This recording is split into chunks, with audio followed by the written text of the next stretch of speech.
We're back and we caught this huge salmon here yesterday. Hey, when we caught a salmon. Maybe from a farm, but we figured we'd show you how to make some boneless as well as skin-free fillets here, as we are doing it for ourselves. In order to do this, we will need a couple of things. Obviously, we need some place to cut. We'll also need a sharp fillet knife. I generally recommend something like this. I can add a link in the video description if you're interested. Now, for salmon in particular, we'll also need one more thing, and that's going to be a good pair of pliers, because there are some specific bones that we will need to cut out that run along here. So you can, if we zoom in, I don't think we've gotten them all yet. Yeah, you can actually see them here. Yeah, like that. But we'll get to that when we're ready. This is our way of doing it. Start out by gutting the fish, and we've also let it bled. As you can see, it is not exactly alive anymore.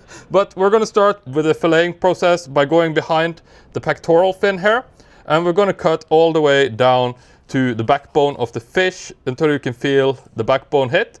From there, we're going to turn our knife about 90 degrees, and so that it runs down along the meat and the backbone. So essentially you rest your knife against the backbone of the salmon here.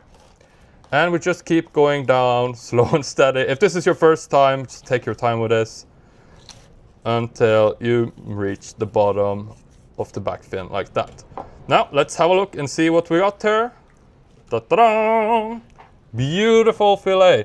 As you can see on this other one, we didn't take the entire of the back off, but we figured to show you how to do it on this one. So there are going to be a lot of bones left in here still. All along the gut cavity here, there is going to be bones as well as up here.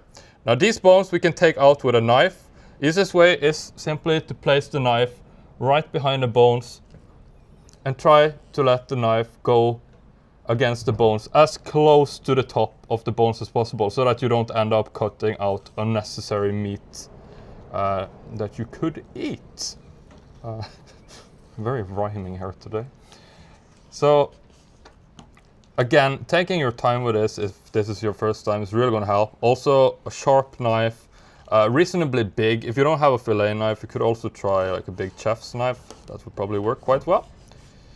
And as you can see here, we got out all of the bones with very minimal meat loss here. There is not much left here. Obviously this is still totally edible, but there is going to be a lot of bones in here. Same with the cheek of this. The next thing that we need to do here is grab our pliers, and you can just feel with your hands. You can feel all.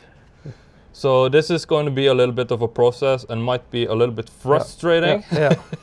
But it needs to be done if you want it completely boneless, just so you know that. Oh, nah. An alternative is that you can also take your fillet knife and you can actually cut out this exact section.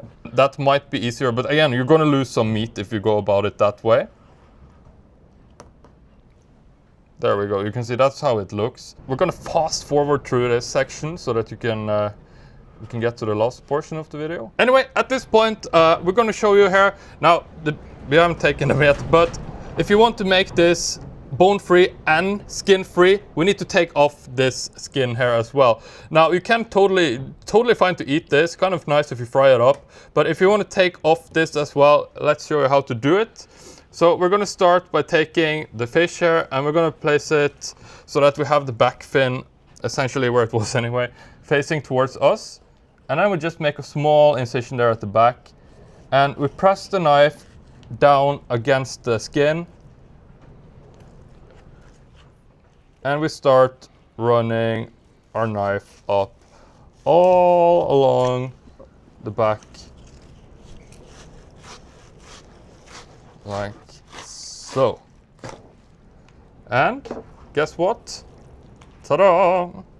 Beautiful, boneless, skinless salmon. These English words are not easy to remember. And here you can see Dad is tying himself a nice little bow. I'm gonna wear that afterwards.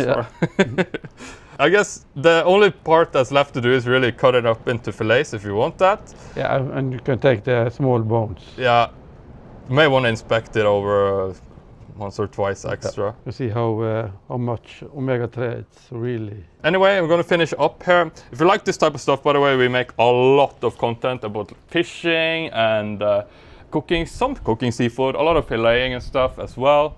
Norwegian Fisherman. So yeah, you can consider subscribing. If you're not interested, I just wanted to see how to fillet salmon. I hope it was helpful. And yeah, we'll see you in the next video.